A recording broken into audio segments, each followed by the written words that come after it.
there are forces that are further entrenching the dollar. Like if we look at it myopically, just like, hey, Bitcoin's displacing the dollar. That's like true in a narrow sense, but it's not like the dollar's doing nothing to further entrench itself. Like it still is the best network effect currency. And you brought up stable coins. And that's not just like a Twitter theory that stable coins are entrenching the dollar and treasuries. Paul Ryan talked about this like several months ago. And actually, there was a hilarious quote in like a Wall Street Journal article because it was Paul Ryan referencing some like crypto platform to talk about how many stable coins were out there. And I'm pretty sure it was called DeFi Llama. And I was just reading this sentence is like, Paul Ryan, points out that there's this much stablecoin usage per DeFi Llama. And I was just like, never in my life did I think Paul Ryan and DeFi Llama would be in the same article. So that was hilarious. But like, it makes the point that he was pointing out that these stablecoins, they're a digital dollar, but what do they own on the other side of that digital dollar? They own treasuries, like vast majority. So they're serving as a source of further demand for treasuries that further entrenches the dollar. And like you said, the people who are using Tether or whatever stable coin it is, that's more people using the dollar, getting used to the dollar, pricing their things in their country in the dollar. So the dollar is actually further entrenching itself. So again, I don't see that really completely reversing anytime soon. And I do want to read a Lynn Alden tweet on this topic because I'm in the Lynn Alden camp on this one. Balaji Srinivasan posted this a few days ago. He goes, and this is the Powell thing that you and I talked about right before we started. Balaji points out Powell refuses to step down. Ending the Fed should be job number one for the new president. And all the reasons I gave as to why I'm not sure that's even really doable in any sort of clean way. But then Lynn responds and says the official GOP 2024 platform, unlike the Paul Ryan era, is to not cut Social Security, not cut Medicare, or change the retirement age. Between that, defense spending, and interest expense, that already is equivalent to tax receipts in the US. And the Republicans arguably want to cut tax receipts. So now you get into this situation where it's like, you want to end the Fed, but you're probably in a situation where the Fed's going to have to step in and buy some treasuries at some point. And the Fed itself put out a report earlier this year that said, yeah, we expect to be buying treasuries at some point in 2025. So I don't think there's any sort of clean way to just be like, let's end the Fed and keep this system running kind of as it is. Where do we go from, like we have this media narrative, progressive, I don't even know if I want to say progressive or liberal, because those aren't even the right terms anymore. Those are such bastardized terms. It's really communist or Marxist terms, and they've been co-opted. But like this narrative of like cutting things, and again, we're in a debt-based system, so you can't really cut stuff. However, people look at tax cuts as like, well, that's just adding to the debt. Like it's the government's money. It's like, no, that's the people's money. Like the government is just leeching off of the people. That's how this game works. And no one seems to understand that.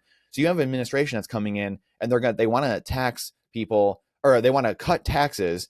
And then they want to cut spending potentially, or at least they say they do, cut departments. And are we going to see, like, what is your prognostication on inflation? Are there going to be even bigger debts? Now, the Treasury has to come in and, this outside private entity is going to have to, buy things up just to, like, how is this all going to work going forward in your eyes?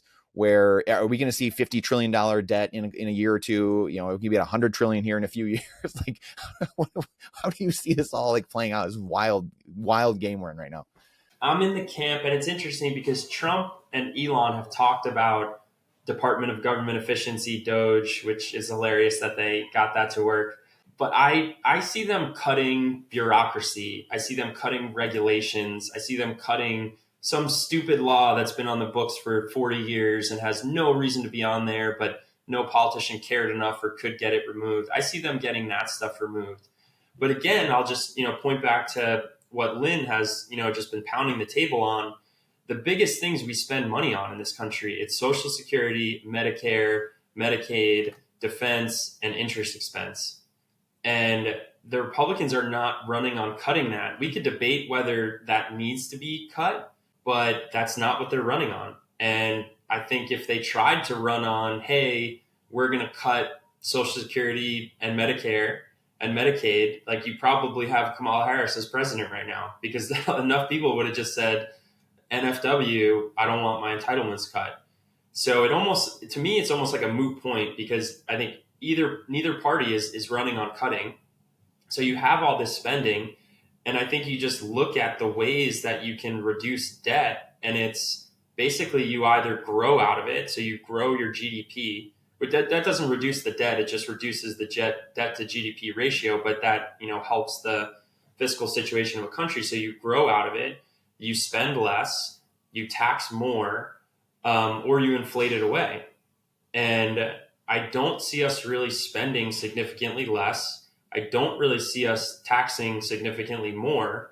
So that leaves options 1 and 4, which are economic growth and inflation, debase the currency. And importantly, after World War II, we did all 4 of those things. We did, and the 4th one we did in a pretty major way. I think it was easier to get over the populations to pull the wool over their eyes, so to speak, because like information didn't flow as freely. It was all for like the common cause of World War II, and the Fed capped interest rates at pretty low levels, while inflation, when I say low levels, too. Say again. The country's even more homogenous, now than it was now too, right? Which makes things easier, public. 100%. 100%. Yeah. So the playbook was run post World War II in a pretty major way, and that got the debt down. But the huge difference there is that the spending we did post World War II, we reduced the spending because our spending was acute. It was on a war. The war ended. We were on the winning side of the war. Our spending now is on domestic, it's redistribution. Let's just call it what it is. And again, no one's running on cutting the redistribution. So I'm of the belief that inflation is going to run hot, meaning something north of 2% on average for, a decade or more to come. And actually, just bringing it back to the recent election, it is going to be interesting to see how Trump deals with, let's say CPI prints, 5%, 6% in his first term. How's he going to talk around that?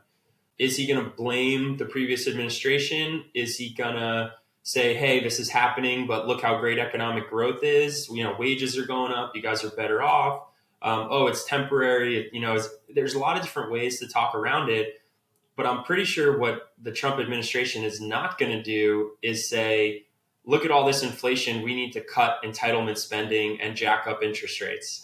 So, if you're not willing to do that, then I think you get into the melt up, more debt, more inflation, and you can still have economic growth at the same time. That's what I think the Trump administration is going to try to do. But there is not a fiscal conservative, looking to slash spending in office right now. So yeah, I'm much more in the higher than average inflation, debt goes up, nothing stops this train camp.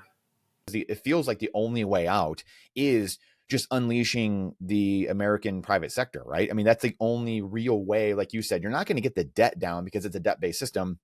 So the only way out is to decrease debt to GDP by unleashing innovation, right? It's AI, it's robotics, 3D printing, nuclear, open. I'm sure there's going to be 10 pipelines going the day he gets in the office, right? So like all these things are going to start happening that, to me, feel like it's going to mask the inflation almost, right? Like you're going to have so many like bells and whistles going. I feel like it's going to be like an overwhelm of like, oh my gosh, can you believe that's happening? Can you believe that's happening? And that, Bitcoin's doing this and robotics and AI. Like, does it feel like that to you? Because it feels like, again, it's like the only option in a way. So it's going to be the only scenario to really kind of play itself out. And it's going to be hard to ignore. You can't sit there and be like, wow, I don't really care about those advancements in technology, or, like we're going to be there. It just feels like that's the only way to really go about it. If you like that clip, then you definitely got to check out this next spicy clip. I think you're really going to like it. Come on, check it out. But if you want the full version, the full interview, check that out over here. Come on, do it. See you in there.